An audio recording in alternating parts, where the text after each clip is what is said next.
Hello to all the Muhami community. I just wanted to share a quick personal update from Dubai. I know many of you out there are either based here in the UAE or have been following what's been happening across the region.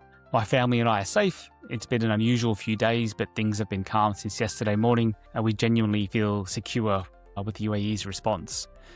What struck me through all of this is just how well this country handles a crisis. The communication from the government's been clear, consistent, and really reassuring. Particularly the statement yesterday from Her Excellency Reem bint Ibrahim Al Hashimi was a standout moment for many of us here, and for me personally. That kind of leadership shows me the clarity and care that the government has for us all here, and that really matters to us, especially as expats. The expat community in general here has been really incredible.